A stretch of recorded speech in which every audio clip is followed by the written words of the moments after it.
10 लक्षण धर्म को धारण करने वाली वे महान आत्माएं जो संसार में सर्वश्रेष्ठ धर्म का पालन करती हैं, वे आत्माएं साधु पद में ही स्थित होती हैं। इसलिए धर्मों के आगे उत्तम यह शब्द लगाया है। और वास्तव में धर्मज्ञता अर्थात जो धार्मिकपना है वो सच्चे मायने में किसी प्रकार का स्वार्थ ना रखते हुए यदि उत्तम क्षमा की प्रतिमूर्ति कोई हैं तो वे हमारे दिगंबर जैन मुनिराज हैं।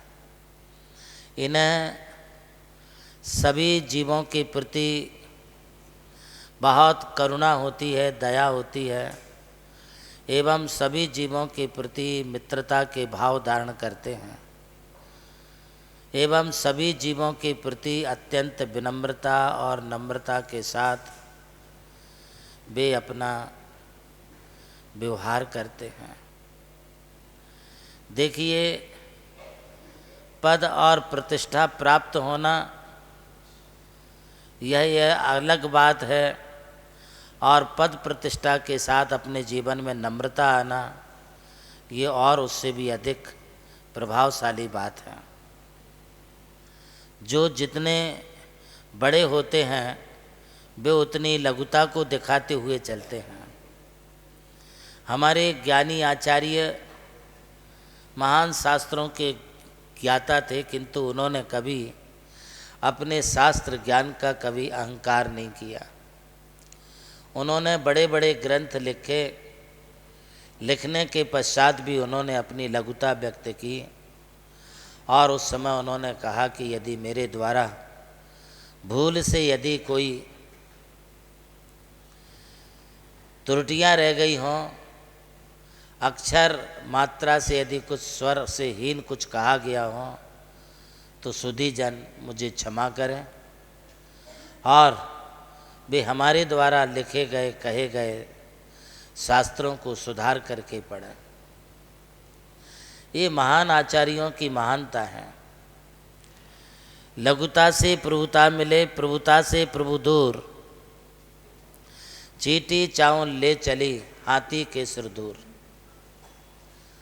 कहते हैं कि एक छोटी सी चींटी जो है वो चावल के वजन से भी बहुत कम वजन उसका होता है, किंतु एक चींटी अपने मुख में चावल का दाना दबा करके ले करके जाती है, जबकि एक हाथी इतना बड़ा होता है वो चाहे तो भारी भरकम कोई भी सामान ढो कर के ले जा सकता है, किंतु उसे घमंड आ जाता है और घमंड के कारण हाथी के सिर दूर उसके सिर पर धूल पड़ जाती है।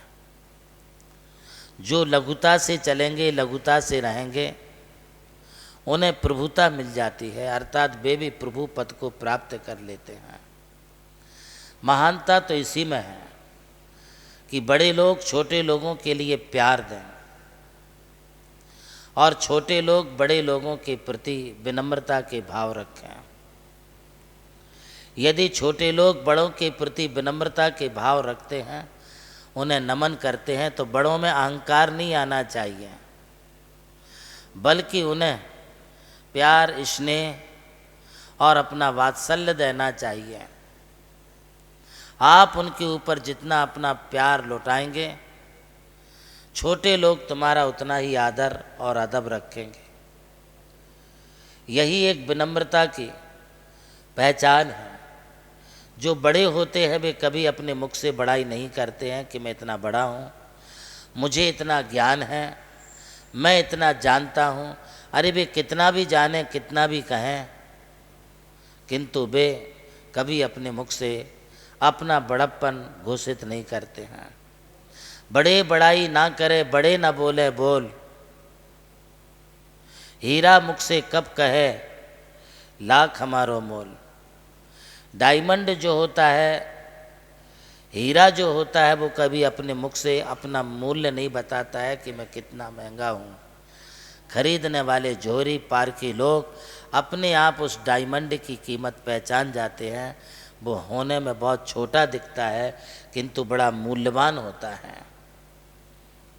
इसी प्रकार से जो बड़े लोग होते हैं वे कभी अपने मुख से नहीं कहते हैं कि मैं ऐसा हूँ, मैं वैसा हूँ, मैं ये करता हूँ, मैं वो करता हूँ, मैंने ये किया। अरे ये कर्तृत्व बुद्धि लगाना एक अज्ञानी व्यक्ति का काम है। ज्ञानी व्यक्ति तो अपने जीवन में जो आया उसे कर्तव्य समझ करके करता जाता है और करने के बाद कभी अपने मुख से नहीं कहता है कि ये मैंने किया है। ये उसकी विनम्रता है, उसकी लघुता है। कभी भी बड़ों की यही पहचान होती है। हम अपने जीवन में अपना बड़प्पन चाहते हैं तो हमें भी लघुता से, विनम्रता से, नम्रता से पेश आना चाहिए। इन्हीं शब्दों के साथ आज का उद्बोधन।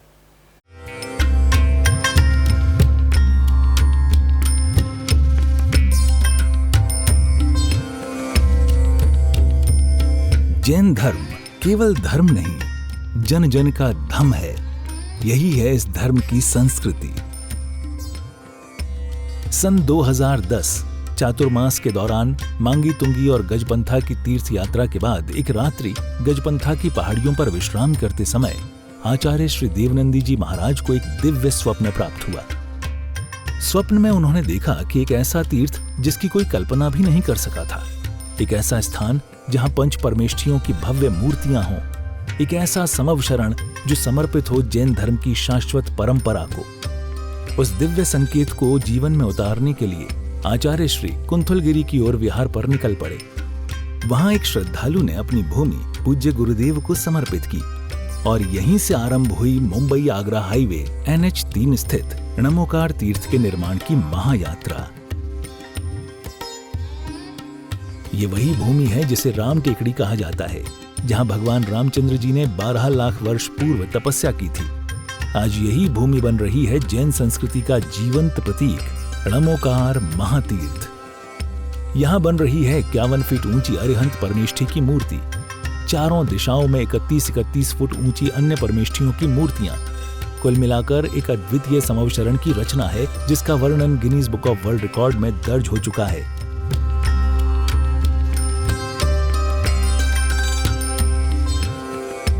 इस भव्य मंदिर जी में स्थापित किए जा रहे हैं 24 तीर्थंकरों के 24 मंदिर, पंचमेरु, नंदीश्वर द्वीप, नवदेवता और 64 रिद्धि मंदिर, सप्तऋषि मंदिर और गोमटेश्वर बाहुबली, समेत शिखर जी की झलक और क्षेत्रपाल मंदिर। यहाँ पर अब तक 250 से अधिक कमरे निर्मित हो चुके हैं, जिनमें 75 साधु साध्वियों के लिए एवं यात्री निवास आधुनिक सुविधाओं से युक्त है।